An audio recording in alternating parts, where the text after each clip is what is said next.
Eden housing scandal, नैब कारकर्दगी पर उठते संगीन सवालात, नैब कारकर्दगी दावे और हकीकत बेनकाब।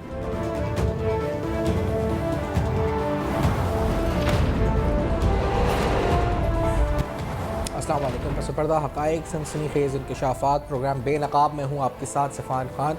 नाज़रीन, नैब जो नोटिस लेती रही, यानी अगर मैं आपसे ये कहूँ कि एक जुम्मा बाज़ार सा था नोटिस का जावेद इकबाल साहब के दौर में, तो वो गलत नहीं होगा कहना, क्योंकि तकरीबन अगर देखा जाए तो हर जुमरात के दिन एक एग्जीक्यूटिव बोर्ड मीटिंग होती थी और उस एग्जीक्यूटिव बोर्ड मीटिंग में नैब की जानिब से एक प्रेस रिलीज़ जारी की जाती थी, जिस प्रेस रिलीज़ में ये ऐलान होता था कि फ़ला शख्स के ख़िलाफ़, यानी कोई अनगिनत केसेस थे। अगर आप गिनना शुरू करें जावेद इकबाल साहब के दौर में, तो नैब ने इतने नोटिस लिए थे कि उनको खुद नहीं पता था कि कहीं एक केस का दोबारा तो नोटिस नहीं ले लिया उन्होंने, उन्हें ये अंदाज़ा नहीं हो पाता था। और बाज़ दफ़ा तो हाथ से लिखकर प्रेस रिलीज़, कोई एसओपी नहीं थी तो हाथ से लिखी प्रेस रिलीज़ आ जाती थी। ये जो नोटिस का भरमार था, उस पर नैब ने कभी पूछा कि, और नैब से किसी ने पूछा कि आखिरकार जो आपने नोटिस लिया उस पर अमली तौर पर कुछ अमल हुआ, कुछ उस पर अमली तौर पर रिकवरी हुई या नहीं हुई, या केस मंतकी अंजाम तक पहुंचा या नहीं पहुंचा? ये बड़ा अहम सवाल है, पूछना बनता है। यानी अगर हमारे टैक्स पे मनी से उसकी फंडिंग हो रही है या उसकी ऑपरेशनल कॉस्ट कवर हो रही है, तो we have the right to ask कि आप बताएं कि हमारे पैसे का जो टैक्स पे मनी का इस्तेमाल हुआ, वो चाहे मेगा केसेस पे हुआ हो या आपके रूटीन के ऑपरेशंस पे हुआ हो, तो उसके बदले में आपने कितनी रिकवरी की, आपने क्या काम किया और क्या नहीं किया। और जब रिकवरी का लफ्ज़ मेरे जहन में आता है तो जावेद इकबाल साहब का चेहरा फिर से सामने आ जाता है, क्योंकि उनका दावा यह था कि नैब ने अगर 31 अरब रिकवर किए थे एक खास अरसे में, तो कोई 600 अरब उनके दौर में रिकवर कर लिए थे, यानी उससे कोई 2 गुना या 3 गुना 3 साल, यानी 2018, 19, 20। आज मैं कुछ नंबर्स के साथ आपसे बात करता हूँ, क्योंकि उनके दावे थे कि 2018 में उनके दौर में तकरीबन 78 लोगों को सज़ा हुई, 56 के करीब बरी हुए, 58% जो थे वो तकरीबन ऐसे थे जिनको जो कामयाबी का रेशो था वो 58% बनता है। 19 में तकरीबन इसी तरह 53 अफराद को सज़ा हुई, 43 को सज़ा हुई, 53 बरी हुए, जो रेशो बनता है वो 44% बनता है। 2020 में ये रेशो 31% बनता है। लेकिन इंटरेस्टिंग, रिकवरी के बड़ी इंटरेस्टिंग फिगर्स थी। यानी एक दावा मिसाल के तौर पे ये था कि अक्टूबर 2019 में जब उन्होंने कहा जी कि 71 अरब नैब ने रिकवर कर लिया अभी तक, और उसके बाद 2 महीने बाद उन्होंने कहा 153 अरब कर लिए रिकवर, और क्या किस तरह कर लिए, क्या हो गए, कहां से पैसे आ गए, तो कोई फिगर प्रूफ करने के लिए नहीं थी जी। कैसे प्रूफ करें कि कहां से पैसे रिकवर हो गए? ये बिल्कुल इसी तरह से है कि आप एक प्रेस रिलीज जारी करें, आप नोटिस बोलते हैं नोटिस ले लिया, उसके बाद ना फॉलो अप करें ना कुछ करें। ये मिसाल मैं क्यों दे रहा हूं, इसकी तफसीलात आगे बताता हूं। लेकिन जावेद इकबाल साहब करप्शन के खिलाफ बातें करते रहे। क्या बातें करते थे, जरा आप भी सुन लें दोबारा याद दहानी के लिए। जावेद इकबाल साहब की गुफ्तगू जरा सुनते हैं। कि जी वो पैसा कब वापस आएगा? भाई आप ये जो बातचीत शुरू हुई ये 1947 से शुरू हो गई थी। कायद-ए-आज़म ने अक्टूबर 1947 में एड्रेस करते हुए कहा था कि सबसे बड़ा मसला बदउनवानी और अकरबा परवरी है। इतना वक्त तो मिले कि हम कुछ जो स्टेप उठा रहे हैं वो मटेरियलाइज हो जाए। दीमक तो शायद कुछ दवाइयों से ठीक हो सकता है, लेकिन ये एक ऐसा नासूर है जिसने हमारे खुदा न खास्ता मुल्क की जड़ें खोखली कर दी। और बड़ा इंटरेस्टिंग जो उन्होंने दौर का जिक्र किया कायद-ए-आज़म के दौर से, यानी पाकिस्तान क़याम के दौर से, तो उन्होंने कहा जी नैब ने अपने क़याम से तकरीबन 8 खरब 86 अरब रुपए की रिकवरियाँ की थी। 8 खरब 86 अरब रुपए की रिकवरियाँ की थी। और इंटरेस्टिंगली इनके दौर में वज़ारत ख़ज़ाना ने बताया कि रिकवरी एक्चुअली जो अकाउंट्स में आई है 15 अरब रुपए की थी। अब कहाँ 8 खरब 86 अरब रुपए और कहाँ ये 15 अरब रुपए, मतलब इतना बड़ा गैप। इस पर फिर लोगों ने कहना शुरू कर दिया कि फॉरेंसिक ऑडिट किया जाए। मैं ये सारे सवाल इसलिए उठा रहा हूँ कि जब हम नैब से तवक्को रखते हैं तो हम ये तवक्को रखते हैं कि नैब हमारा जो करप्शन अगर हो रही है तो उस पर टाइमली एक्शन लेगा, टाइमली केस को कंक्लूड करेगा, और अगर उसमें रिकवरी का मामला बनता है तो वो रिकवरी करेगा। नैब जब किसी केस में रिकवरी करता है तो उसके 8 तरीके होते हैं। एक तरीका वॉलंटरी रिटर्न का होता है, एक प्ली बार्गेन का होता है, एक बैंकों के कर्जों का मामला होता है जो नैब के पास, यानी थ्रू बैंक्स जो कर्जों का मामला होता है। फिर कर्जों में ही वो कर्जे होते हैं जो स्टेट बैंक ऑफ पाकिस्तान ने एक नैब को रिपोर्ट किए होते हैं, और कुछ कर्जे ऐसे होते हैं जिनकी रीस्ट्रक्चरिंग होती है और उसको भी वो कहता है जी कि हमने रिकवरी में अपनी शो कर दिया है, या रीस्केजुअलिंग होती है तो उसको भी अपने रिकवरीज में शो किया जाता है। या फिर पंजाब कोऑपरेटिव लिमिटेड जो बोर्ड है उसकी रिकवरीज हो, या अदालत की तरफ से किसी पर जुर्माना आयद किया गया, जैसे अलमारूफ एक केस है आपके सामने, और इसी तरह इनडायरेक्ट तरीके से रिकवरी हो। तो इन्होंने कहा जी 8 खरब 86 अरब की रिकवरी हो गई है। एक्चुअली वजारत खजाना 15 अरब रुपए आए थे, तो उन्होंने 8 किस्म की चीजें बता दी कि voluntary return, pre bargain, indirect return, direct return, जमीनों का रिटर्न, रीस्ट्रक्चरिंग, रीस्केजुअलिंग, मुख्तलिफ किस्म गिनवा दी कि ये सब की चीज़ें होती हैं। लेकिन असल सवाल ये है जी कि जिसका पैसा किसी हाउसिंग सोसाइटी में डूब जाए, जिसका पैसा किसी गबन के नज़र हो जाए, जिसका पब्लिक एक्सचेकर पे कोई मिसयूज ऑफ अथॉरिटी करते हुए हमारे टैक्स पेयर मनी चुरा ले, तो वो अपने पैसों की रिकवरी कैसे होगी? ये सवाल अभी का अभी वैसी का वैसी है। इस पर क्या होता है क्या नहीं होता, मिसाल के तौर पे ईडन का केस आपके सामने है। कल ये डॉक्यूमेंट हमारे पास, हमने ईडन पे प्रोग्राम किया था, तो आज एक डॉक्यूमेंट आपके सामने ईडन का जो रखना चाह रहा हूँ, जिसमें तफसीलात मौजूद हैं। बड़ा खूबसूरती से इसको बयान किया गया इस फैसले में कि किस तरह ये पैसे वापस आएंगे। लेकिन नैब ने अब तक कितने पैसे दिए हैं, इससे आपको नैब की कारकर्दगी का सारा पोल है वो खुल जाएगा। इसमें लिखा हुआ है, पहली बात है total liabilities of 16 billion rupees, 16 अरब रुपए आपको वापस करना है इस डॉक्यूमेंट में। फिर दूसरी लाइन में लिखा है जी total time period is 3 years, यानी बड़े खूबसूरती से तयन कर दिया कि आपको वापस करना है 16 अरब 3 साल के अंदर वापस करना है। किस तरह वापस करना है इसका ब्रेकअप भी दे दिया कि तकरीबन 1 बिलियन ऑलरेडी रिकवर्ड, जो पहले रिकवर हो गया, और बाकी जो यानी 30 जून 2021 के फैसले की रोशनी में, और बाकी जो पहले 3 महीने होंगे उसमें ग्रेस पीरियड होगा, यानी उसमें कुछ नहीं देना होगा, और उसके बाद 3 महीने बाद 15 अरब रुपए 11 इक्वल इंस्टॉलमेंट्स में आपको वापस करने हैं। यानी 16 अरब में से 1 अरब तो पहले ही आपने 2021 में हाईकोर्ट के ऑर्डर के बाद दे दिया, बाकी 15 अरब आपको तकरीबन 11 इक्वल इंस्टॉलमेंट्स में वापस करना है, और ये 3-3 महीने की क्वार्टरली इंस्टॉलमेंट्स होंगी, यानी 15 अरब रुपए आप वापस करेंगे इन टोटल इक्वल 11 इंस्टॉलमेंट्स। अगर आप देखें तो तकरीबन 33 महीने का ये अरसा बनता है जिसमें आप टोटल वापस कर देंगे। अब सवाल ये है जी कि बड़ा खूबसूरती से टाइम प्लान तो दे दिया, और इस पर अमल हुआ या नहीं हुआ, जिस पे आगे चल के प्रोग्राम में बात होगी। इसमें मजीद पॉइंट लिखा जाता है, यानी उसको सिक्योर करने के लिए इस डील को, कि ईडनाबाद project may be defreeze for necessary approvals from LDA and completion of development works. However, sale proceeds of said project shall be deposited in the caution bank account of MS Eden Housing Limited, and subsequently amount will be paid to the chairman NAB against the plea bargain. यानी आगे एक project है उनका ईडनाबाद का, उसको defreeze किया जाएगा, LDA से अप्रूवल होगा उसका, फिर वो प्रोजेक्ट बिकेगा, उस बिकने की जो रकम होगी वो भी नैब के पास आएगी। यानी इस हद तक आगे की टाइमलाइन बताई जा रही है।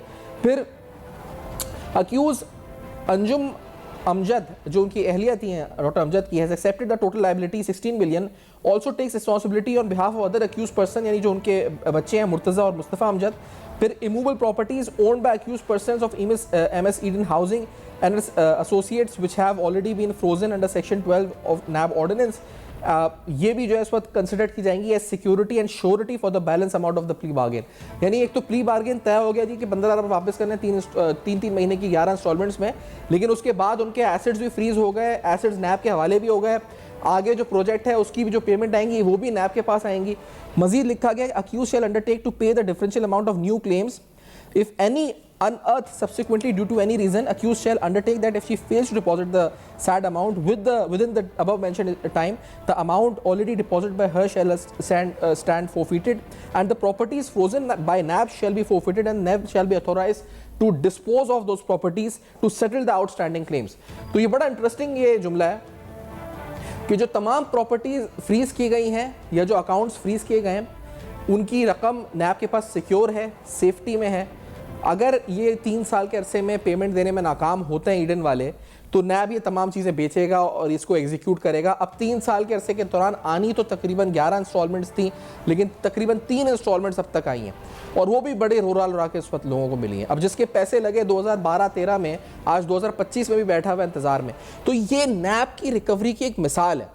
आपने केस बनाया बड़ा अच्छा, आपने खूबसूरत रेफरेंस बना दिया, आपने बड़े अच्छे फैसले लिखवा दिए, यानी लिख दिए, और अच्छी प्रोसिक्यूशन भी कर ली, लेकिन फैसले पे अमल दरामद का वक्त आया तो आपकी कारकर्दगी कहाँ है हमें नहीं पता। आपसे कौन सवाल पूछे, किस तरह पूछे, क्योंकि कोर्ट्स में लोग पिटिशंस लेके गए हैं जहाँ डेट्स लगती रहती हैं और सालों सालों मुकदमे चलते रहते हैं।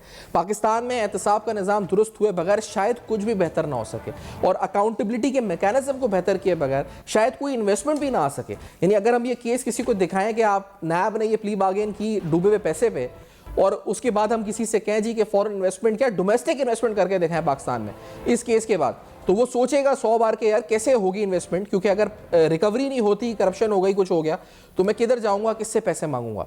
ये बड़े अहम तरीन सवालात हैं। इसके साथ कुछ और अहम मामलात पर भी आ जाएंगे। K4 मंसूबे पे कुछ अहम तफसीलात आपके सामने रखेंगे और ईडन के बारे में भी प्रोग्राम के लेटर हिस्से में चल के बात होगी। एक ब्रेक के बाद बेनकाब में हमारे साथ रहेगा।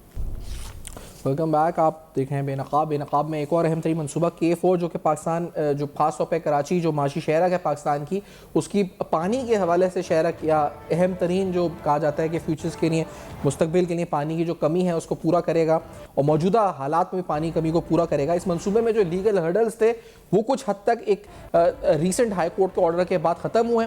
वो हर्डल्स क्या थे उस पर आने से पहले जो उस पर सियासत होती रही है, जो बयानबाजी होती रही है, उसकी पहला थोड़ा बैकग्राउंड आपको दिखा देते हैं। सीएम सिंध क्या उन्होंने क्या कहा इस प्रोजेक्ट के बारे में, मुराद अली शाह साहब ने जरा सुनाते हैं। लेट्स से दिस बस। बहुत पुरानी है, 2002 से शुरू हुई थी, 2002-03 से 20 साल हो गए इस प्रोजेक्ट को। और मैं खुद समेत जो भी इसमें इन्वॉल्व रहे उन सबको इसका कसूरवार ठहराऊंगा कि गलत प्लानिंग की बेहतरीन मिसाल थी ये प्रोजेक्ट जो 2002 से शुरू हुआ। इसकी पहली फीजिबिलिटी बनी है 2004 में 5 में। एक्निक ने जब पहली बार इसको ले गए 2006 में, जहाँ तक मुझे याद पड़ता है, इसकी कॉस्टिंग 46 या 47 बिलियन के साथ ले गए। और जो बैठे हैं मिनिस्टर प्लानिंग, जो एक प्लानिंग वालों का तरीका लीजिए, इसको आप रैशनलाइज करें और कम करें, ये तो बहुत पैसे हैं। और फिर फाइनली 2011 में जाके अप्रूव होती है 25 अरब रुपए में। 25 प्लस 5 अरब थे लैंड एक्विजिशन के, जो कहा सूबाई हुकूमत देगी, और बाकी 25 अरब कहा कि जी फेडरल गवर्नमेंट और प्रोविंशियल गवर्नमेंट साथ साथ देगी। हमने जब हुकूमत संभाली तो ये इस पोजीशन में थी। इसी पर वफाकी हुकूमत की तरफ से मुख्तलिफ बयान आते रहे। वज़ीर आज़म पाकिस्तान क्या कहते, क्या कहा उन्होंने इसकी तारीख के बारे में, क्या फैक्ट्स पता है, ये भी ज़रा आपके सामने रखते हैं। लेट्स से मुराद अली शाह साहब ने जो बातें बताई कि किस तरह K4 को सर्द खाने की नज़र किया गया और इसके ऊपर सियासत की गई, वो इंतहाई अफसोसनाक बात है, इंतहाई अफसोसनाक बात है। आज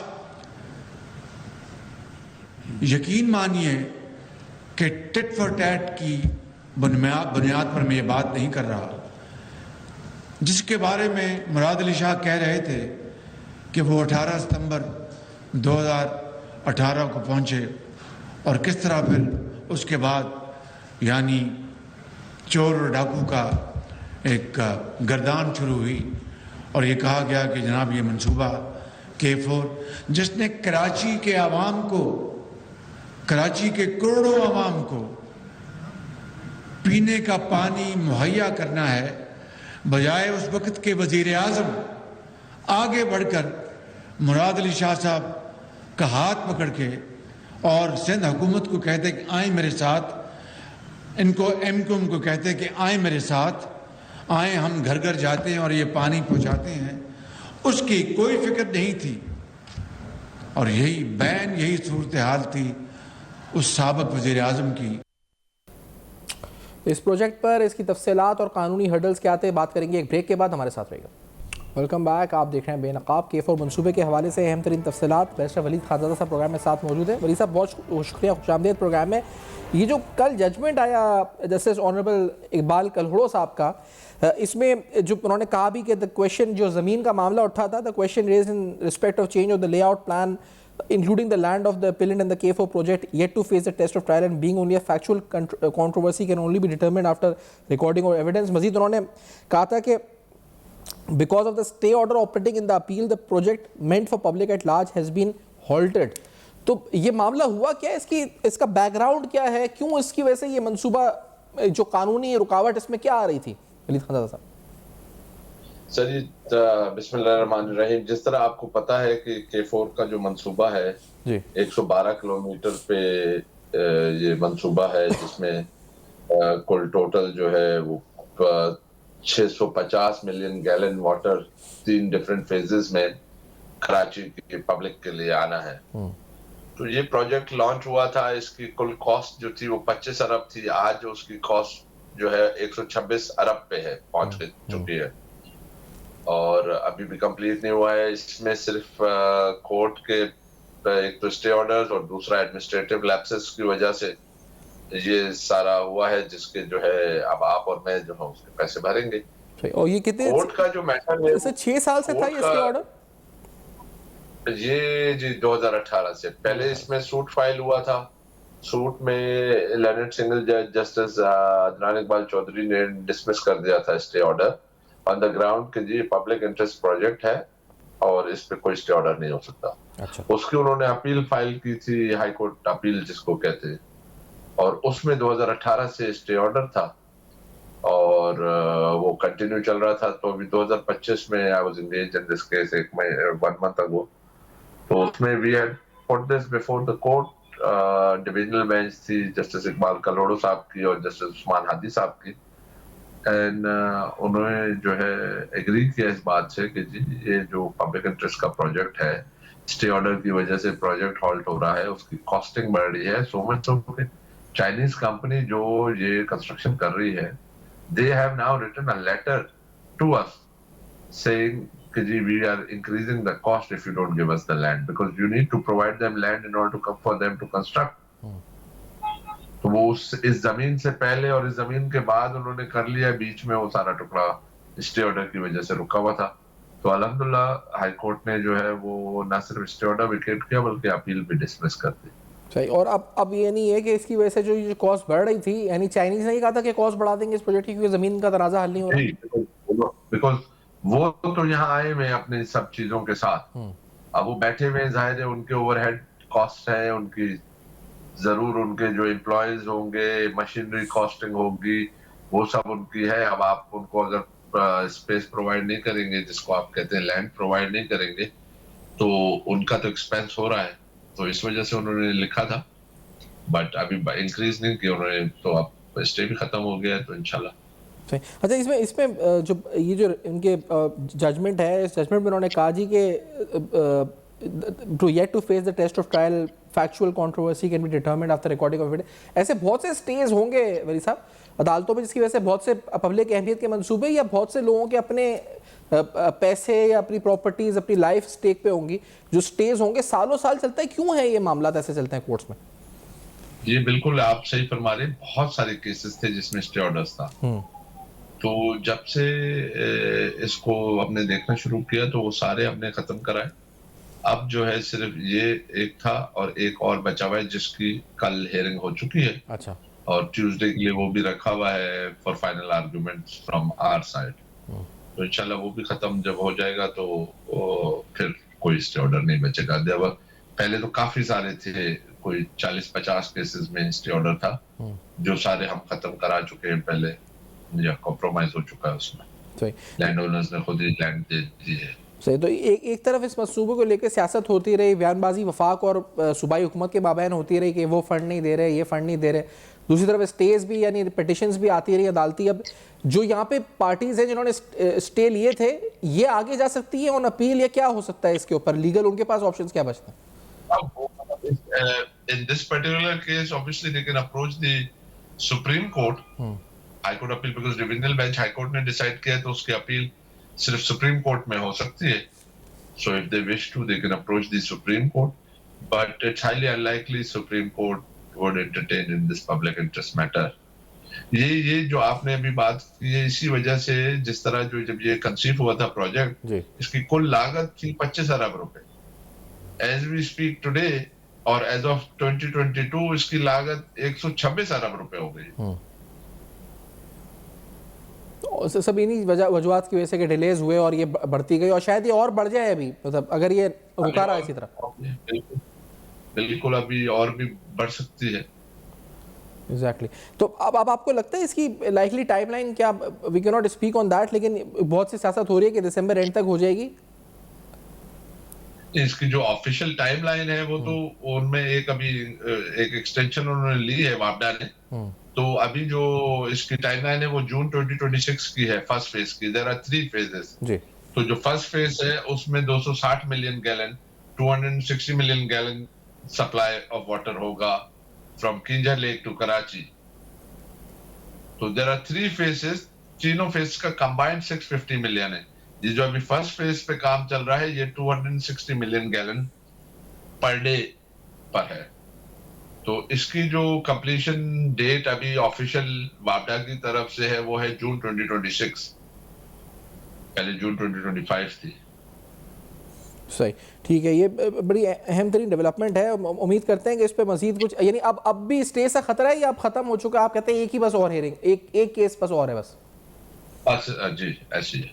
ठीक है, लेट्स टेक अ ब्रेक के बाद वापस आते हैं हमारे साथ रहिएगा ना। Welcome back. आप देख रहे हैं बेनकाब। प्रोग्राम के इब्तदाई हिस्से में हमने जिक्र किया था नैब की कारकर्दगी का, खास तौर पे ईडन हाउसिंग के पर्सपेक्टिव में। तो उमर फारूक साहब सदर है उनके, जो उनकी एसोसिएशन है ऑफ इफेक्टीज़, प्रोग्राम में साथ मौजूद हैं, उनको खुशामदीद कहते हैं। आपको बताया था कि पूरा फैसला था, बड़ा खूबसूरती से इसमें डिफाइन किया गया था कि किस तरह पेमेंट मैकेनिज्म होगा। कि पहली पेमेंट यानी जो 1 अरब रुपये पहले मौसूल हो गए 2021-30 जून को, उसके बाद 16 अरब की टोटल लाइबिलिटी में से 15 अरब जो रह गए उसकी 3-3 माह बाद इंस्टॉलमेंट्स बनेंगी, 11 इक्वल क्वार्टरली इंस्टॉलमेंट्स होंगी। पहले 3 माह ग्रेस पीरियड होगा। उसके बाद ईडन आबाद जो प्रोजेक्ट है उसकी जो भी उसको डी फ्रीज करके जो पेमेंट्स आएंगी वो भी नैब के अकाउंट्स में जाएंगी, जो उसको सेल प्रोसीड्स होंगी। उसके अलावा जो एसेट्स जितने भी होंगे फैमिली के जो अक्यूज्ड है वो सारे एसेट्स फ्रीज होंगे, नैब के पास होंगे। अगर ये फेल होते हैं पूरा करने में अपना कमिटमेंट तो नैब उनको फोरफीट कर सकता है, नैब उनको सेल कर सकता है। ये तक भी इसमें लिखा गया। लेकिन इसके बावजूद स्टेटस क्या है ये जानते हैं जो विक्टिम्स हैं, इफेक्टीज हैं हमारे साथ उमर फारूक साहब। उमर साहब, पहले तो ये बताएं कि आप लोग फंसे कैसे ईडन में? थोड़ा शुरू से ही स्टार्ट करते हैं ना, क्या हुआ मामला शुरू से बताएं नाजरीन के लिए जो हाउसिंग सोसाइटीज़ में फंसते हैं, उनके थोड़ा अवेयरनेस में भी इजाफा हो। उमर साहब। जी सर, जो ना सुल्तान साहब, इसमें इनका जो एडवर्टाइजमेंट का जो स्टाइल था जी, और जिस तरह इन्होंने सब्ज बाग दिखाए थे, उन सब्ज बाग के अंदर सबसे जो बड़ी चीज थी वो ये थी जी आपको घर मिलेगा, आपको प्लॉट मिलेगा और 3 साल की इंस्टॉलमेंट पे आप अपना एक छत की ख्वाब पूरा कर सकते हैं। अच्छा। इन्होंने जो टाउन हॉल की सबसे बड़ा टाउन पाकिस्तान का डॉक्टर अमजद था, इसने एयरपोर्ट लाहौर के पास ईडन एवेन्यू के नाम से सोसाइटी बनाई, जिसकी वजह से ये बहुत ज्यादा पॉपुलर हो गया। जब पॉपुलैरिटी इनको मिलती है तो फिर ये क्या करते हैं, अच्छा, सोसाइटी बनाने के चक्कर में लोग स्टार्ट करते हैं। ये उमर साहब टाइम बताते जाते हैं, ये 2008 से 14 के बीच में मेन इनके जो प्रोजेक्ट्स आए यही अरसा था? सर 2008 से तो इन्होंने फ्रॉड स्टार्ट किया है। इन्होंने सही है, 2008 से फ्रॉड स्टार्ट किया है, जब इन्होंने यूपीआई को प्लॉट्स दिए और यूपीआई के जो पेंशनर से बेचारे इनके हथे चढ़े। उसके बाद इन्होंने सोचा कि 2-3 अरब का फ्रॉड हो गया है, छोटा है। इन्होंने साथ अपने बंदे मिलाए डिफरेंट डिपार्टमेंट्स के। इन्होंने Eden housing society Gajumatta Ferozepur road पे सबसे बड़ा फ्रॉड किया, जहां पे इन्होंने 5,500 फाइल बेची, जहां पे कोई प्लॉट नहीं था, कोई जगह नहीं थी इनके पास, यानी कि जगह थी नहीं, लेकिन इन्होंने वो फाइलें जो थी बेचनी स्टार्ट कर दी। जब इनसे पूछा गया जी कि आपने ये फ्रॉड क्यों किया, अच्छा, किसी को जो अफेक्टेड जाते थे हमारे जैसे, उन्हें कहते थे जी हमारे पास अभी रिंग, आप जो फंसे या ज्यादा जो लोग फंसे शुरू में, वो किस साल में फंसे थे? कौन सा पीरियड था, वो टाइम पीरियड था जो आपने कब इन्वेस्टमेंट की थी इसमें? ये 2009 से लोग जो है ना ज्यादा स्पीड से इसमें आना शुरू हो गए थे। अच्छा। 8 और 9 का जो साल था ना वो सबसे क्रूशियल था। अच्छा। इन्होंने 2009 से स्टार्ट किया तो 2012 में और 13 में इन्होंने प्रोजेक्ट को कंप्लीट करके लोगों को डिलीवर करना था लॉटीज को प्लॉट्स। लेकिन इन्होंने क्या किया, बहाना लगाया कि रिंग रोड बनने जा रहा है यहाँ पे गजुमता फिरोजपुर रोड में, तो हम रिंग रोड के बाद आपको डिलीवर करेंगे। जब हमने गवर्नमेंट से पूछा कि रिंग रोड, उन्होंने कहा कि रिंग का प्लान तो अभी बहुत लंबा है, 4-5 साल बाद ये रिंग रोड स्टार्ट होगा। तो इन्होंने ईडन हाउसिंग सोसाइटी के मालिकान कहते थे जी हमसे 200 कनाल जगह गवर्नमेंट ने ले ली है, जिसके ऊपर हमने गेट बनाना था सोसाइटी का, हमने सोसाइटी का बाकायदा मुंह सर निकाल के आगे डेवलपमेंट करनी थी। इनके जो मॉडल हाउसेस बने हुए थे आज भी वहां मौजूद हैं। इन्होंने मॉडल हाउसेस के ऊपर रिंग रोड का रास्ता जो निकल रहा है वो बिल्कुल मॉडल हाउसेस के ऊपर है। लेकिन हुआ ये कि इन्होंने जब इनको रास्ता मिल गया, रिंग रोड बन गया, उसके बाद इनकी नीयत खराब हो गई। इन्होंने लोगों को रादर तैयार की, जो फाइल्स लोगों ने ली हुई थी उन फाइल के अगेंस्ट प्लॉट डिलीवर करने स्टार्ट कर देते। इनके पास जगह ईडन आबाद में भी थी, इनके पास जगह जो थी ईडन गजुमता पे भी थी, ईडन विलास वॉल्डॉन में भी थी, इनके पास हर जगह जगह प्लॉट्स मौजूद थे ऑन लुक्स ग्राउंड। लेकिन इन्होंने कहा कि जो हमने फाइलें बेची है गजुमता पे देने के लिए, ये हम आपको यहाँ पे हमें जगह हमारे पास अवेलेबल नहीं है, लिहाजा हम आपको किस्तों में 3 साल के पैसे वापस करेंगे। 2016 में जाके लोगों को इन्होंने ये एक ऑप्शन दे दी। लेकिन जब इन्होंने लोगों को ऑप्शन दी, इन्होंने कुछ चेक दिए लोगों को, वो चेक भी बाउंस होना स्टार्ट हो गए। इन्होंने एक और फ्रॉड कर दिया, यानी कि लोगों के चेक बाउंस हो गए, उन बेचारों को भी पैसे ना मिले, लोग तंग आके हम तमाम फैक्ट्रीज नैब में चले गए। नैब में 2017 से ये जानी शुरू हुई है। उमर साहब, ये इसको यहाँ पे, क्योंकि ये जो पूरा अरसा 2009 से स्टार्ट हुआ, 2012-13 जब तक ये सारे फ्रॉड कमिट्स होते रहे, अच्छा इस दौरान जो एलडीए था या जो कैंट के इलाकों में जो चीजें आ रही थी, तो उन्होंने ये फ्रॉड स्टार्ट हुआ तो उन्होंने लोगों में आगाही शुरू नहीं करी कि ये आप लोग अपना पैसा लगाने से पहले सोच लें, या कोई वार्निंग, और खास तौर पर उनके बारे में जिनको नहीं मिल रहे थे उनकी अलॉटमेंट से कंप्लेन की बुनियाद पे कहीं वहां पे एक्टिव हुआ था कोई एलडीए या कोई इदारा? लाहौर डेवलपमेंट अथॉरिटी जो था वो तो इनका एक पार्टनर था। अच्छा, यानी कि लाहौर डेवलपमेंट अथॉरिटी टोटली खामोश थी, उन्होंने बिल्कुल इन्हें नहीं पूछा। आज तक लाहौर डेवलपमेंट अथॉरिटी इनको नहीं पूछती। उनको हम 10 दफा कंप्लेंट कर चुके हैं, उनके अगेंस्ट हम हाई कोर्ट में पिटिशंस कर चुके हैं, वो कंटेम्प्ट ऑफ कोर्ट के मुर्तकिब भी हो चुके हैं। वहां पे कोई कब्रिस्तान नहीं है, कोई वहां आज भी ईडन हाउसिंग सोसाइटी उन्होंने गजुमत्ता में ईडन हाउसिंग के फैक्ट्रीज को बेची थी, वहां कोई पार्क नहीं है, वहां कोई प्रॉपर मस्जिद नहीं है। जो जगह इन्होंने अनाउंसमेंट की थी कि हम ये पार्क कब्रिस्तान और छोड़ेंगे जगह, उसके ऊपर भी एलडीए खामोश है। इन्होंने सिर्फ एक ब्लॉक अप्रूव करवाया था और आज तक बाकी सारे ब्लॉक नॉन अप्रूव्ड पड़े हैं। और एलडीए की नजरों के सामने, उनके नाक के नीचे सारी सोसाइटी आज भी बिक रही है, आज भी फ्रॉड वहां पे हो रहा है। Non approved society Eden housing society Gajumatta आज भी वहां पे फिरोजपुर रोड पे सेल हो रही है। उसका बी ब्लॉक भी नॉन अप्रूव्ड है एलडीए से, सी ब्लॉक भी नॉन अप्रूव्ड है, उसका ई ब्लॉक भी नॉन अप्रूव्ड है, ए ब्लॉक एक्सटेंशन में तो बिजली तक भी नहीं है, वो भी बेची जा रहे हैं। और फैक्ट्रीज का इतना बड़ा जुल्म हो रहा है कि नैब भी खामोश है और एलडीए भी खामोश है। हमने 10 दफा ये नैब को बावर कराया कि भाई जो अब फ्रॉड कर रहे हैं उसको तो कंट्रोल करें। अभी भी वो लोगों को दे रहे हैं प्लॉट्स जहाँ पे बिजली पानी गैस कुछ भी नहीं है, तो लोग क्या बनाएंगे यहाँ? अच्छा जी, ये 10 साल के लिए फंस जाएंगे। आप लोग जो फंसे स्कीम में आप बताते हैं कि उसमें ये कहा गया आपको कि इंस्टॉलमेंट प्लान है, यानी किस्तों पे आप हासिल कर सकते हैं, तो ये मेजर वजह थी पहली, तो यानी 3 साल के अंदर आपने पेमेंट पूरी कर दी थी आपने और बशमूल दीगर अफराद थे, या कुछ रह गई थी पेमेंट पोजीशन तक? तकरीबन 90% हमने पेमेंट दे दी थी, 90%। अच्छा, 90%। तो बाद में पता चल गया जी, हमें इनके एम्प्लॉइज ने बताना शुरू कर दिया कि फ्रॉड होने वाला है, तो आप बेहतर नेक्स्ट पेमेंट ना करें। इनके एम्प्लॉइज कुछ 1-2 छोड़ के जा रहे थे, उनको पता था, उन्होंने लोगों को आगाही दी और एक शोर मचना शुरू हो गया। 90% पेमेंट लेके इन्होंने भागने की तैयारी शुरू कर ली और आपको पता है फिर ये नैब डॉक्टर अमजद भाग गया था। और नैब जब भागा उसके आप बाद लोग नैब बड़ी गए कोशिश तो की है, लेकिन इन्वेस्टिगेशन तो जहां तक मेरा इल्म है 2018 में स्टार्ट हुई है ना नैब की। नैब आप लोग कब गए थे? नैब जो पहली बार आप लोग गए, अप्रोच किया आप लोगों ने नैब को? 17 में 2017 में हम नैब गए, 4 साल इन्वेस्टिगेशन की और 21 में जाके रेफरेंस फाइल किया। 2021 में जाके रेफरेंस जरा सुनते गए नाज़रीन, 4 साल लगे नैब को यहाँ तक रेफरेंस के स्टेज पे आने पे, और फिर 22 में जाके प्ली बार्गेन हुआ है, तो समझ लें 17 में कंप्लेनेंट गया है, 21 में जाके 4 साल के अरसे में तो वो भाग चुके, मुल्क से जो उन्हें करना था करके निकल गए ना, यही हुआ ना उमर साहब? जी ऐसे ही है, ऐसे ही है ना कि 4 साल तक आप इंक्वायरियां कर रहे हैं और वो निकल गए जी, वो निकल गए। सर नहीं, इन्होंने क्या मैं आपको बताता हूँ, बड़ी जो इंपॉर्टेंट बात है इसके अंदर, मैं नाज़रीन को बताता चलो आपके तवज्जुह से, और तमाम वो बेचारे लोग जो लुट रहे हैं। नैब के साथ इन्होंने पूरा गेम की मिली भगत की। कैसे? नैब ने कहा जी 31 मार्च 2018 को हर बंदे को प्लॉट मिल जाएगा। 31 मार्च 2018 का प्रॉमिस नैब ने इनके पे कर दिया। 31 मार्च को हम कोई 2000 बंदा मिलके चेयरमैन नैब डीजी नैब के पास गए। डीजी नैब सलीम शहजाद साहब लाहौर में थे। हमने उन्हें कहा सर आपका वादा था 31 मार्च है, डीजी नैब साहब बाहर ही नहीं आ रहे थे। उन्होंने अपने एडिशनल डायरेक्टर खावर साहब को भेजा, उन्होंने कहा जी कि आप जाके इनको हैंडल करें, आवाम बहुत ज्यादा आ गई है।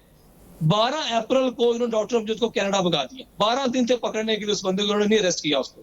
हमने कहा उसको अरेस्ट करें, उसकी जो जगह है उसको ऑक्शन कर दें, सारे फैक्ट्रीज को प्लॉट मिल जाएंगे, पैसे मिल जाएंगे। इन्होंने जगह ऑक्शन नहीं की, इन्होंने जनाब उनको अरेस्ट नहीं किया। 12 अप्रैल को वो कनाडा फ्लाई कर गया। 12 अप्रैल 2018, 12 उसके अप्रैल बाद 2018। जी 18 और 31 मार्च 2018 में गए। 12 दिनों में उसको अरेस्ट नहीं किया, उसकी प्रॉपर्टी फ्रीज नहीं की गई।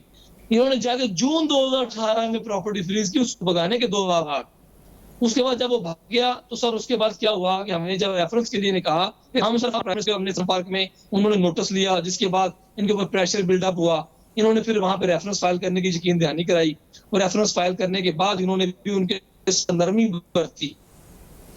अच्छा, मतलब उमर साहब ये मुझे बताएंगे, अभी यानी कंप्लेंट फाइल करने से रेफरेंस के स्टेज आने में 4 साल बीत गए, उसके बाद कंप्लेंट फाइल से उमर साहब ये 4 साल तो इसमें बीत गए कि कंप्लेन आपने फाइल की, फिर वो इंक्वायरी हुई, इन्वेस्टिगेशन हुई, रेफरेंस फाइल हुआ, फिर रेफरेंस के बाद कन्विक्शन हुआ, फिर प्ली बार्गेन का स्टेज आया। अब प्ली बार्गेन का स्टेज 2022 में आया, तो 2022 में यानी आप लोगों को ये उम्मीद कब हुई कि जी, एक तो 2018 में आप कह रहे हैं कि नैब ने कहा जी आप आके पोजीशन ले लें, वो भी नहीं हुआ, तो आपको फिर उम्मीद आपने कब खोई कि जी आप कुछ नहीं हो सकता, हमारा गया पैसा, वो कब हुआ, वो अरसा कब आया, वो वक्त कब आया था इस पूरे अरसे में? तो थे हमारे चेयरमैन जो मीटिंग हुई लाहौर लैब के ऑफिस में, उन्होंने बुलाया, उन्होंने कहा जी कि 15 अरब का ऑफर दे रही है मिसेस अमजद।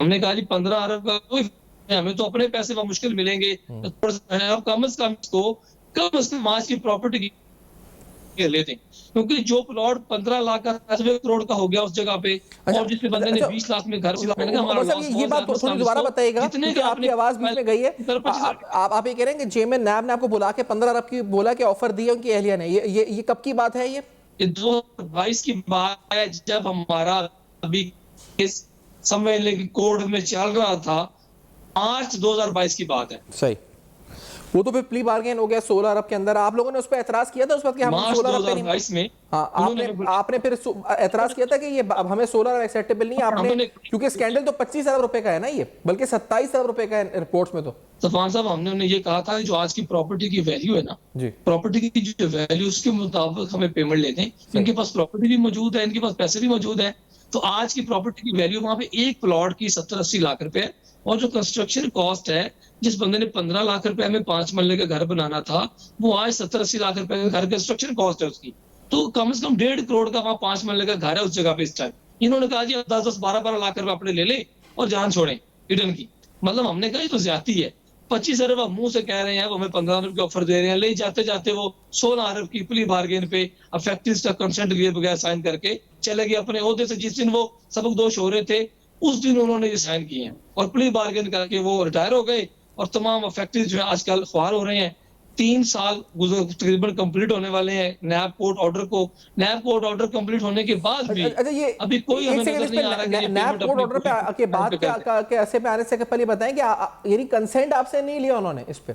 नहीं सर, कंसेंट नहीं लिया। फैक्ट्रीज को तो वो कहते हैं जी पार्टी नहीं है, नैब जाने और इडन हाउसिंग सोसाइटी वाले जाने, फैक्ट्रीज का तो रोल ही नहीं है एज पर लॉ। नैब का काला कानून कहते हैं जी चाहिए, तो गुड फेथ आपका काम बनता है कि जब तक फैक्ट्रीज का कंसेंट ना हो किस तरह से कर सकते हैं प्ली बार्गेन। पैसे तो फैक्ट्रीज की है, ये जो प्रॉपर्टी उन्होंने खरीदी है फैक्ट्रीज की है, ये प्रॉपर्टी उन्होंने अपने पैसे से नहीं ली हुई थी। ये तमाम जो हम लोगों से इन्होंने पैसा इकट्ठा किया इंस्टॉलमेंट की सूरत में 12-13 हजार फैक्ट्री से उनसे प्रॉपर्टी ली थी। मैंने कहा ये हमारी प्रॉपर्टी है, हमें आप सब लोगों को अलॉट कर देंगे, आप कर सकते हैं। कहते हैं हमारे पास रिकवरी का लॉ है। मैंने कहा रिकवरी का लॉ आपको ये नहीं कहता कि आप आज की प्रॉपर्टी की वैल्यू ना लेके दें, आप आज की प्रॉपर्टी की वैल्यू हमें ले दें। अगर आज प्लॉट 70 लाख रुपए का है, हम क्यों 10 लाख लें? हम 10 लाख रुपए मरला नहीं खरीद सकते लाहौर में, तो आप किस तरीके से हमें आप इतनी कम पेमेंट लेके दे रहे हैं? उन्होंने खैर जी हमारी मीटिंग जो है क्लोज की, मैं बात करूंगा, और बात की उन्होंने बगैर बताए हुए हमें 16 अरब की प्ली बार्गेन कर दी। चल प्ली बार्गेन हो ही गई, 25 अरब से 9 अरब का भी उन्होंने जो भी किया, 9 अरब भी हमारा वो डुबा दिया, समझ लें डूब गया। 9 अरब रुपए की ज्यादती हुई कि 25 अरब की बात करके इन्वेस्टिगेशन करके उसको रेफरेंस के अंदर लिख के 16 की रेफरेंस फाइल किया और 16 रुपये अभी तक इफेक्टिव को नहीं मिला। अभी तक नहीं मिला। Effective साल भी उसके गुहार बाद हुए। का अमल फिर 3 मैं साल गुजर गए। ये 2022 तक का हुआ सर, फिर उसके बाद 2022 में यानी आपका मामला शुरू होता है पैसे वापस आने का। 3 महीने का ग्रेस पीरियड नैप देता है, 1 अरब रुपए पहले उनसे ले लेता है, फिर ग्रेस पीरियड के बाद 3-3 माह की इंस्टॉलमेंट बांध देता है कि जी आपको 11 इंस्टॉलमेंट्स देनी है, 15 अरब रुपए वापस करना है। अब यहाँ पर आपको कितनी बार फिर नैप से राब्ता हुआ, कितनी इंस्टॉलमेंट अभी तक आपको मिली? सर हमारा तकरीबन हर दूसरे महीने नैब से रब्ता होता है। जब भी हमने इंस्टॉलमेंट लेनी होती है, नैब वाले हमें कहते हैं जी पे ऑर्डर बन रहे हैं। अच्छा। वो 3 माह पे ऑर्डर बनाने में लगाते हैं और 3 माह उसको डिस्ट्रीब्यूट करने में लगाते हैं। अभी मेरी कल बात हुई है इनसे, जो हमारे डिप्टी डायरेक्टर हैं नैब के अहमद उस्मान साहब से मेरी बात हुई है लाहौर के। मैंने उनसे पूछा जी कि आप ये बताएं, ईडन हाउसिंग सोसाइटी का जो पहला इन्वेस्टिगेशन ऑफिसर था वो ट्रांसफर हो गया है, अब आप आए हैं तो आपने क्या कावज किया है कि अभी तक तो आपको आए साल हो गया है तो लोगों की पेमेंट ही नहीं मिल रही। आपने एक पेमेंट दिलवाई, अभी तो 9 इंस्टॉलमेंट रिमेनिंग पड़ी हुई है। उन्होंने कहा जी कि कोशिश कर रहे हैं कि हम मार्च तक पेमेंट करवा दें। मैंने कहा मार्च तक का मतलब है कि आपको पूरी पेमेंट रिमेनिंग करवानी चाहिए, फिर आगे जून में आपका तो फाइनल हो रहा है। वो कहते हैं जैसे जैसे पेमेंट रिटर्न देगा पैसे हम दे सकते हैं, हम कहाँ से पेमेंट करते हैं खुद से। तो मैंने कोर्ट ऑर्डर का, मैंने कहा आपको कोई पता नहीं, कोर्ट ऑर्डर ने जो ऑर्डर किया आपने इंप्लीमेंट करवाना है, तो आप लोगों ने करवाना है। वो आपको ऑर्डर दिया हुआ है आपको कोर्ट ने, जी आप इनसे पेमेंट लेके इतने ड्यूरेशन में लोगों को दे दें। मैंने कहा जब 45% लोगों को मिला है और 55% रिमेनिंग पड़ा हुआ अभी अमाउंट, तो आप किस तरीके से लोगों को क्लियर करेंगे ये? तो वो खामोश थे उस बात पर, उन्होंने कोई रिप्लाई नहीं किया मुझे। तो कहते जी इंशाल्लाह उम्मीद है कि मार्च तक हम आपको कुछ अमाउंट देने में कामयाब हो जाएंगे, उसके बाद फिर आगे देखेंगे क्या बनता है। मतलब आगे की उनके पास कोई स्टोरी नहीं है। मार्च तक जो आपको आएगी वो चौथी इंस्टॉलमेंट आएगी, वो दे देंगे। उन्होंने पहले फरवरी का, मार्च तक जो आएगी वो चौथी इंस्टॉलमेंट आएगी ना, चौथी इंस्टॉलमेंट आएगी और आनी चाहिए थी तकरीबन 10वीं आनी चाहिए थी तकरीबन मार्च तक। वैसे तो मार्च तक 10वीं आनी चाहिए, तो 11वीं हमारी जून तक आ जानी चाहिए, जून बिल्कुल ऐसे एंड स्टेज होता, बिल्कुल ये पूरी पेमेंट हो जानी चाहिए। तो सर अब ये तो चलो यहाँ तक हो गया कि आपने कंप्लेन करी, 4 साल नैब कंप्लेन को लेके बैठा रहा, फिर रेफरेंस फाइल हुआ 21 में, फिर वो भाग गए, सब कुछ हो गया, फिर नैब ने आपको दे दिया जी 15 रुपए आपको मिलेंगे इंस्टॉलमेंट में, वो भी आपको तकरीबन 3 साल का अरसा गुजर गया, सिर्फ 3 इंस्टॉलमेंटें मिली, वो भी मामला लटक गया। तो अब यहाँ से आप लोग क्या करेंगे आगे? कानूनी रास्ता अपनाएंगे, क्या करेंगे जून के बाद? क्योंकि लग तो यही रहा है कि अब नहीं मिलने पैसे जून तक भी फिलहाल। जी नहीं जी, बिल्कुल नहीं लग रहा, बिल्कुल ये पेमेंट देने की मूड नहीं है। ईडन वाले बिल्कुल पेमेंट देने के मूड में नहीं है। नैब बिल्कुल उनको सपोर्ट कर रहा है। नैब लाहौर, हमने 12 दफा ने कहा है कि हमारे अफेक्टेड जिन बेचारों के मसले अटके हुए हैं, कुछ लोगों को तो नैब पेमेंट ही नहीं कर रहा। सर बड़ी इंपॉर्टेंट बात है ये, मैं आपको बताना चाहता हूँ कि नया पेमेंट नहीं कर रहा, कह रहे जी कि आप डायरेक्ट ईडन के पास जाएं क्योंकि आपके चेक बाउंस हुए थे, हम आपको पेमेंट नहीं करेंगे। और कुछ लोगों के जो पोजेशन लेटर ईडन ने इशू कर दिए थे, जिन लोगों के पास ज्यादा पैसे थे ना, 30-35 लाख या 25 लाख रुपया, उन लोगों का सिस्टम में ईडन ने पोजेशन लेटर इशू कर दिया है उस जगह पे जहां पे आज भी कीमत 12 से 13 लाख रुपए है। यानी वहां डेड इन्वेस्टमेंट जो है लोगों के खाते में डाल दी। अब वो बेचारे फैक्ट्री जाते हैं नैब के पास कि सर हमारा 25 लाख रुपया गया था, हमारा प्रॉफिट डाल के एज पर कोर्ट ऑर्डर वो 30-35 लाख बनता है वो ले दें। तो नैब कहता है जी वो उन्होंने देना है, पोजेशन लेटर आपको मिल गया, बस जो कोर्ट जो आपका पोजेशन था वो आपको मिल गया, अब आप जाएं, हम कुछ नहीं कर सकते। इसके ऊपर हमने नैब से कहा कि अब तो वो जानबूझ के दे रहे हैं, जो प्रॉपर्टी डेड है उनके पैसे अगर वो नहीं देना चाह रहे हो, अपनी प्रॉपर्टी बेचना चाह रहे हैं, तो आप लोगों को ख्वार कर रहे हैं। अगर पोजेशन देना था तो वहां से 15 साल पहले लोगों को देते। आज वो पोजेशन दे रहे हैं जहाँ पे ना बिजली पानी ना गैस ना ऑन ग्राउंड जगह है, खाली हवा में सब कुछ है। पोजेशन लेटर देके वो बंदा फिर 5-10 साल वेट करता रहेगा। तो खुदा इससे लोगों को बचाएं। मेरी आपके प्रोग्राम के तो अच्छा सर मुझे ये भी बताते जाए ना कि जो है मैंने तफसीलात और भी कुछ इकट्ठी की, तो मुझे पता चला कि ये कुछ ये भी मामला हो रहा है कि जिनके प्लॉट्स या जिनके घर हैं वो ऑक्शन कर रहा है बैंक, क्योंकि इन्होंने 60 करोड़ रुपए बैंक से कर्जा लिया हुआ है उनकी जमीन के एवज, और एनओसी क्योंकि इनके नाम है, सोसाइटी के नाम है, तो वो कोर्ट भी उनको फिर रिलीफ नहीं दे पा रहा इस मामले में। और फिर दूसरा लेस्को के साथ मामला चल रहा है कि मीटर इन्होंने लगाए हुए लेस्को के, लेकिन 50 लाख का बिल है, 2 करोड़ ये कंज्यूमर से चार्ज कर रहे हैं। ये क्या तफसीलात है सर? वो तफसीलात ये हैं कि जो इनके पास लगा हुआ ना, 2 ट्रांसफार्मर लगाए हैं इन्होंने जी, और जो वापडा का मीटर लगा हुआ है वो इनके अपने पास है, बाकी लोगों को इन्होंने दूसरा मीटर दिया हुआ है। सही। लोगों के घरों में वहां पे मीटर नहीं लगा हुआ लेस्को का, इन्होंने सब मीटर लगा के, अगर वापडा का रेट 60 रुपीज है ना जी, तो ये उनसे 95 रुपीज चार्ज कर रहे हैं, ज्यादा पैसे चार्ज कर रहे हैं। एक और करप्शन हो रही है, मतलब लोगों से कहते हैं हम आपको बिजली पर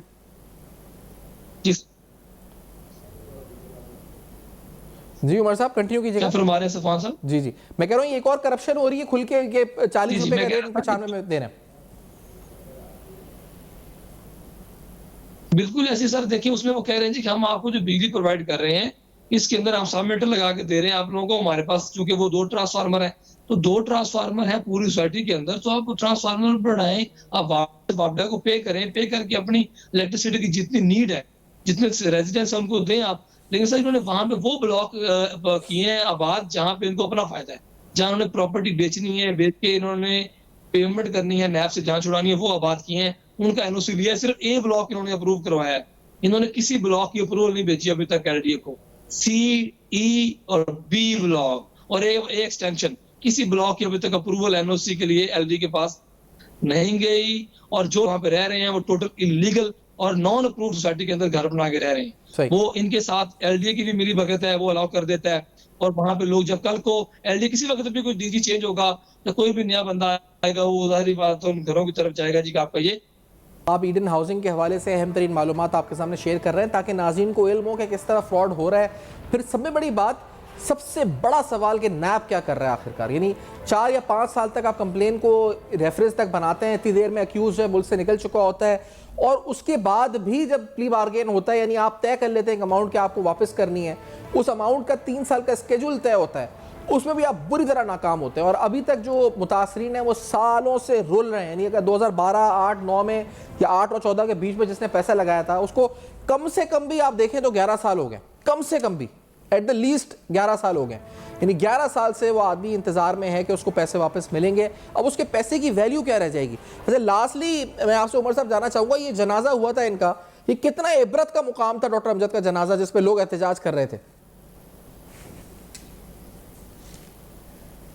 डेफिनेटली वो तो एक बहुत इबरतनाक अंजाम था कि लोग रादर दैन के लोग दुआ के लिए हाथ खड़ा करें किसी के जनाजे पे और उसको बख्श की दुआ दें, और लोग वहाँ पे जो है प्ले कार्ड लेके प्रोटेस्ट कर रहे थे जी कि हमारे पैसे वापस करें, हमारी प्रॉपर्टी वापस करें। तो ये तो एक बहुत बड़ी इबरत है ऐसे लोगों के लिए, ऐसे डेवलपर्स के लिए, ऐसी हाउसिंग सोसाइटी के मालकान के लिए जो लोग ज्यादती करते हैं और जाते हुए खाली हाथ जाते हैं, और वो ख्याल नहीं करते कि यार जिस तरह डॉक्टर हमने खाली हाथ किया हमने भी खाली हाथ जाना है। तो अभी जो पीछे इनके लोग बैठे हैं, जो इनके वारसान हैं या जो इनके एडमिनिस्ट्रेशन के लोग हैं, ये नहीं समझते कि हमने भी मरना है। उन्होंने अंजाम देखा है, फिर भी लोगों के साथ जुल्म और ज्यादती की जो किस्से हैं और रास्ते वो जारी हैं। अल्लाह ताला इनको हदायत दे और तमाम जो है फैक्ट्रीज को जल्द अज जल्द उनका मेरी दुआ भी है और काविश भी है इंशाल्लाह। और जितने भी ये इस तरह के लोग हैं सर, वो एंड पे खाली हाथ रह जाते हैं, उनके हाथ में कुछ भी नहीं रहता। तो चाहिए कि लोग जिंदगियों में दें रादर दैन कि अपनी जिंदगी भी ना रहे। पैसे मिल गए कितने और अभी कितने हैं, कितने हजार हैं टोटल आपके पास फैक्ट्रीज? सर टोटल जो फैक्ट्रीज हैं वो तकरीबन इस वक्त जो एज पर नैब है वो 12,000 समथिंग का है, लेकिन है भी 13,000 के राउंड अबाउट फैक्ट्रीज हैं, इतने ही हैं तकरीबन। उन फैक्ट्रीज में से जिनको पैसे मिले हैं वो समझ लें कि अभी जस्ट 30 to 40% लोगों को पैसे मिले हैं। कुछ लोग आउट ऑफ कंट्री हैं, पैसे लेने नहीं आ सके, कुछ लोग दुनिया से जा चुके हैं बेचारे इंतजार करते करते। अब उनके जो बेचारे वारसान हैं वो सक्सेशन लेटर बनवाते फिर रहे हैं, वो उनको अजीब चक्रों में डाला हुआ नैब ने। और जो नैब देता है किसी को पे ऑर्डर बन के आ जाता है, जो बड़ा बंदा होता है, तो फॉर एग्जाम्पल एक बंदे की डेथ होगी, अब नैब ने पे ऑर्डर बना दिया, नैब कहता है जी अब आप सक्सेशन लेटर लेके आए, ये डॉक्यूमेंट्स लेके आए, फिर दोबारा जाता है, पे ऑर्डर कैंसिल होता है, वो फिर 3 से 6 माह लगा देते हैं उसको पे ऑर्डर इशू करने में। लोगों के लिए ज्यादती जारी है। और जो बंदे बेचारे दुनिया से जा चुके हैं और जो आउट ऑफ कंट्री है जिनको नहीं मिला, वो तकरीबन 50% से ज्यादा है। ठीक है, जिन 50% को पैसे मिल गए हैं उनको भी अभी 45% मिले। ठीक है उमर साहब, मैं बहुत बजाय इसके कि उनको क्लियर कर दिया जाता, आपने ज्वाइन किया और अपना मौक़िफ़ दिया इस बारे में और तफसीलात से आगाह किया। आप साथ हमारे थे, आपके लिए और जो मुतासरीन हैं उनके लिए दुआ गो जी के अल्लाह ताला जल्द आपका हक आपको दिलवाए। और जो ख़ास तौर पे इस तरह के लोग हैं जो लोगों की जो जमा पूंजी को निचोड़ते हैं या लूटते हैं या गबन करते हैं, उनके लिए ये मुकाम है इबरत का कि देखिए जी डॉक्टर अमजद का जनाजा, ये पैसा यहीं रह जाना है, औलाद तक ने जनाजे में नहीं आना है और लोगों ने जाने के बाद भी आपको बुरा ही कहना है। तो ये एक मुकाम उनके लिए सोचने का है जी कि इस पर सोचें करप्शन और लूटते हुए किसी को कि ये वापस भी आएगा आपके ऊपर और आगे आपको जाके कब्र में भी मुंह देना है। तो ये बड़े अहम तरीन सवालात थे, फीडबैक दीजिएगा ज़रूर, देखते रहेगा। अब तक अपना बहुत ख्याल रखिएगा। अभी सब्सक्राइब करें ताकि कोई खबर रह न जाए।